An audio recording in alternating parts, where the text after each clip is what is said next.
Hi, I'm Kathy with the Delafield Quilt Company, and I'm going to share with you my latest project, which I happen to finish just in time to give it away at Christmas. And that is this holiday quilt. This quilt measures about 70 inches by 90 inches, and it's made out of this really soft flannel from the Yuletide Gatherings collection.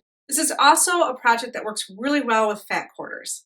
Hope you enjoy the video. Okay, so I'm going to show you how to make the star block and the X block. To make these, you need a dark fat quarter and a light fat quarter. You can probably squeak out 2 of each depending on the size of your fat quarter, but if your fat quarters are the standard size and there's no wiggle room, you'll probably need a little extra white to get 2 of each. Each of these blocks will end up being 10 inches finished, and the pieces that you need for the star quilt block are 1 5.5 inch square and 4 3 3/8 squares of the dark print. And then from the light print, you need 1 6.25 inch square and 4 3-inch squares. So the fabric that you're going to need for the X quilt block, from the dark print, you're going to need 1 2-inch wide by 20-inch strip and 1 4 5/8 inch square. And then from the light print, you're going to need 1 2-inch by 20-inch strip and 4 4 5/8 inch by 3 3/8 inch rectangles. Okay, let's get started with the star block. So I've got my pieces here. So this block goes together pretty quickly because we're going to make 4 at a time flying geese for the points of the star. And to do that, we're going to take our largest block from the light. You do need a fabric-friendly marking tool. And I'm just going to use a pencil because that's all I have handy.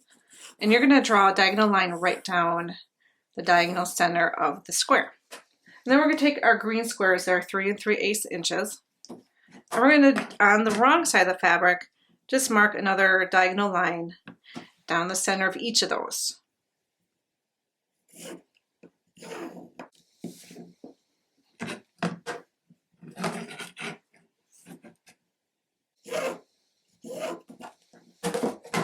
Okay, now that I've got my lines drawn, I'm going to take 2 of them, place 1 at the top, make sure you're lining up your diagonal lines, and then 1 right at the bottom. It's going to overlap the top there. I'm just going to put a few pins just to keep these in place. And then I'm going to sew a 1/4 inch line on each side of the line that I drew earlier. So I'm going to go and do that and I'll be right back. Okay, so I've got my 1/4 inch lines on each side of that. And then I'm just going to cut on the line that I drew earlier.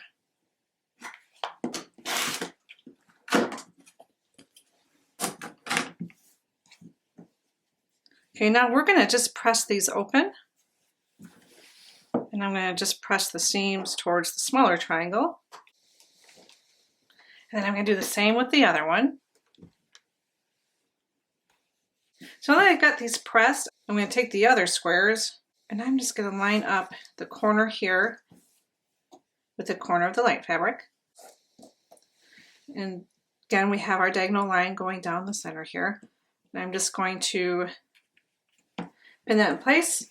Then I'm going to repeat that for the other one. Just line up the corners. Make sure a diagonal line is going down the center. And put another pin in place.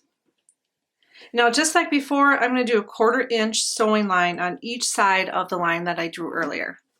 All right, so I've got my sewing 1/4 inch line on both sides of the line. And now I'm just going to cut right on the line like I did earlier. Now you can see we have 4 flying geese. So I'm going to go ahead and press these and then I'm going to square them up if they need it. Okay, so now we have 4 flying geese and we're going to just make sure that they're squared up nicely. So these should be 5.5 inches by 3 inches. So I'm just going to double check the size just to make sure I got it right.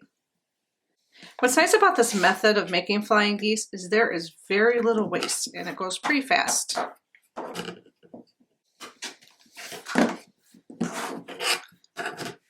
Okay, I've got my flying geese all cleaned up. Now I'm just going to lay out this block, then we can sew it together. All right, so you're going to take your flying geese and your light squares, and you are just going to line those up next to each other, so you have a white square in each corner, and then you've got the bigger dark square in the center, and you get that star shape. And I'm just going to sew this together, and then I'll show you the finished square. So I've got my star block finished, and just an example of what not to do is this guy here. So I'm going to get my seam ripper, rip it out, and then I'll show you what the star block should look like. And this is what the star block should look like. If you want to make a quilt similar to the size that I made, you're going to need 32 of these. All right, let's get to the X square. All right, to do the X square, I've got my pieces all ready to go.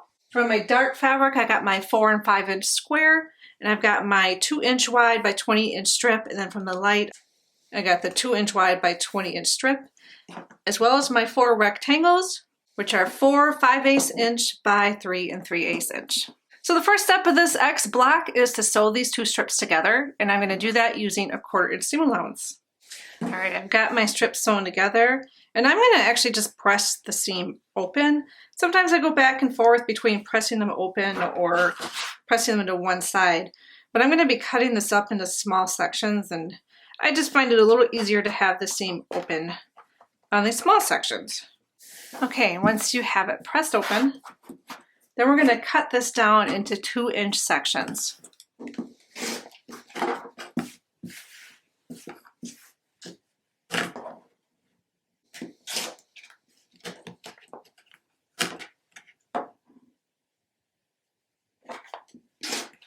And you're going to need a total of 8 of these sections. Okay, once you have your 8 cut out, and then we're just going to sew 2 of these together, and we're just going to turn it so we have the patterns going opposite of each other. And then you want to sew these sections together using a 1/4 inch seam. Okay, I've got my pieces sewn together, and then I'm just going to press the seams open on each one. All right, we are almost done with our X block. Now we're just going to lay it out. All right, and then I'm just going to sew these pieces together. And then I'll show you what this looks like when it's all sewn. And now my X block is done. Again, if you want to make a quilt that's similar in the size to the one I made, you're going to need 31 of these. So I hope you enjoyed today's video. If you haven't yet done so, please subscribe and visit us at DelafieldQuiltCo.com. Have a great day and happy holidays.